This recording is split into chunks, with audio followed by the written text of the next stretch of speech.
All right. So, Garrett, from your perspective, what is the most effective way for graduating students to pursue opportunities, professional opportunities after school? So I think the most effective way, in my opinion, to pursue an opportunity after school is to find someone in the field that you're interested in. So I'm in the public accounting field, but this could go for anyone in anything, whether it's biology or math. So I think just find someone that's in the field you're interested in and try and reach out to them, whether it's using the alumni database, whether it's using LinkedIn. Try and find someone, and you'd be surprised at how many professionals are happy to talk to you and are willing to spend some time to teach you about what they're doing or give you feedback or point you in the right direction. You're not going to know what any job is really about unless you talk to the people that are doing it. You can look at, you can read a textbook, you can look at their website, you can look at the job application, but you're not going to really get a feel for what people are doing on a day-to-day basis until you talk to the people that are actually doing it on a daily basis. So I would say start by that, be willing to have a conversation with someone, be willing to put yourself out there and send an email or send a message on LinkedIn. And the other thing is, those a lot of times can really help you get your foot in the door somewhere. No matter how good your resume is, I would say the person who finds someone who is willing to personally deliver it to the HR department or the recruiter or whoever it is already going to have a leg up on the rest of the pool. So it's going to at least help you get to the interview stage, and then it's up to you. So I would say finding someone that can help you and get your resume on the top of the pile can really set you up for success for some of these other tips that we've talked about with interviewing and being effective there. But a lot of times you might not even get the interview if you don't have someone that's willing to help you out. That's great. I'm really glad you brought that up. Networking is such an important aspect to the job search process. And whether it's networking or informational interviewing and reaching out to alums, as an alum, somebody who's in a hiring position, what's some advice you would give to students reaching out, whether it be on LinkedIn, SMC Connect, through email? What do you want to see in that message from students? Because I hear that a lot when I'm talking to students and encouraging them to reach out to alumni. And the general question is, what do I say? So what do you look for, to break the ice and to, I want to make that connection with a student? Yeah, I think that's a good question.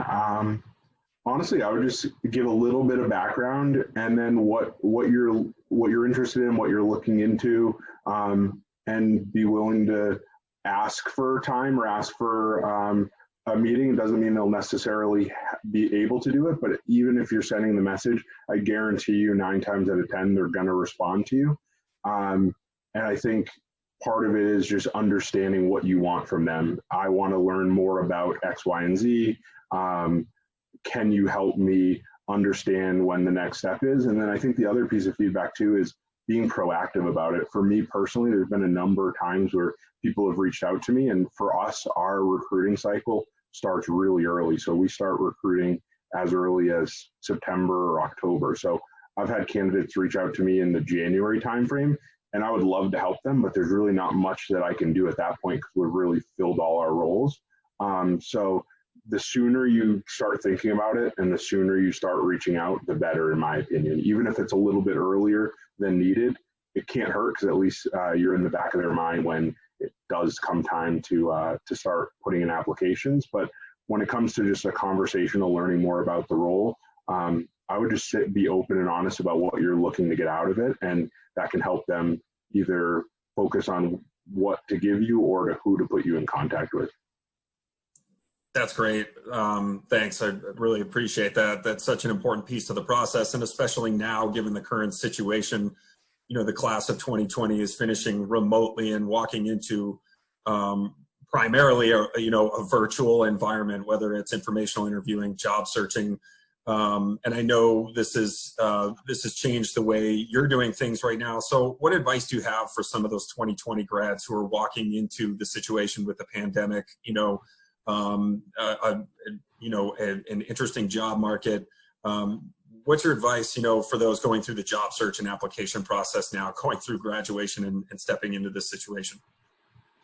So I would say for those searching for jobs and also those that are joining new jobs, I would just say to be patient and persistent. So I think you need to have the right mix of those two things. I think you need to be patient because a lot of these companies that either you're applying to or that you're joining themselves are struggling a little bit just to figure out what the day-to-day looks like and how to onboard someone and how to maintain the current relationships on top of building new relationships. So I would just be patient with the firms that you're looking to join or that you are joining and go in with an open mind. But I also think you need to be a little bit persistent that if people are busy and have a lot going on, your resume could fall to the bottom of a stack of papers, or your new manager maybe didn't check in with you when they were supposed to. I think you need a balance that you don't want to be too persistent where it gets to be annoying, but you don't want to be kind of shuffled aside.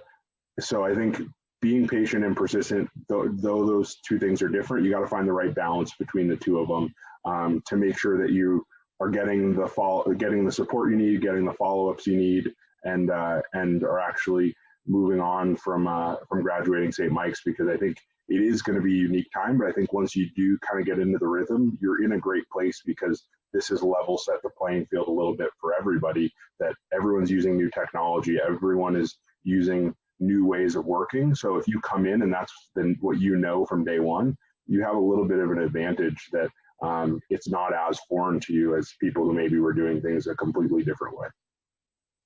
That's great. Patience and persistence. I like that. I think that's a really important perspective. From your end of things, that patience piece, obviously this has changed things for everybody from an HR or hiring perspective. Would you say that the process has slowed down for you or changed things? It does require that level of patience from an applicant. Has that changed things on your end? So for us specifically, it hasn't really changed much. The only thing we're really facing is when we'll be able to get people into offices. And I think that's probably the biggest change, is figuring out, we have these new employees and how do we make them feel the culture of our company and have them feel like they're valued members, even though they're still sitting at home and needing to do this new role virtually. So I think from a timeline perspective, for me personally, I don't think it should make too much of an impact. I'm sure other companies, it might, but I really just worry about kind of integrating people into the culture. And I think for students, it's the same thing. You're leaving somewhere where you've been at school for 4 years. There was a very distinct culture and you had those relationships, and you're joining somewhere brand new. And I think no matter what, that's a tough transition. But now it's a little bit tougher just because you're going to a new company that you're not as familiar with the culture and you might not have the same relationships, and doing that virtually is hard. But I think at our company and at others, we're doing the best we can to try and do outreach, do virtual happy hours, do all sorts of things to make people feel like they're part of the team. Excellent. Thanks, Garrett. Appreciate that. We're about ready to wrap up. I do want to ask you sort of one more general question, just as an alum and, the experiences that you've had since graduating, and I'm an alum myself, thinking back to that, your senior year, and this could be on from a personal standpoint or a professional standpoint, what is that one thing that now, or that piece of wisdom that you have now that you wish you had then, that you could impart on seniors, or really any student or anybody, young alumni? So I would say the liberal arts education helped me just to have a different way of thinking. So when you join the workforce, you're never going to know everything, and you're going to constantly be learning. So I think liberal arts kind of set me up well for that. So professionally, I feel like I was in a pretty good space when I left as a senior. I would say the one thing that I wish I knew now was really how fast things move once you leave St. Mike's.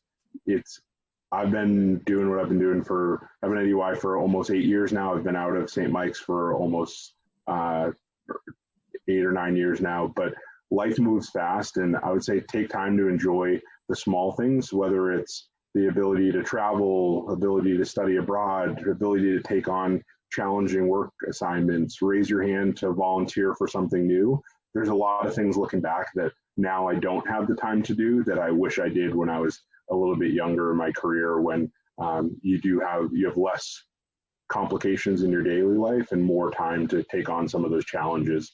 My biggest thing would be just to live a little bit more in the early stages of your career and take on some bigger challenges than you think maybe you're ready to handle, because I'm sure you'll be able to overcome them.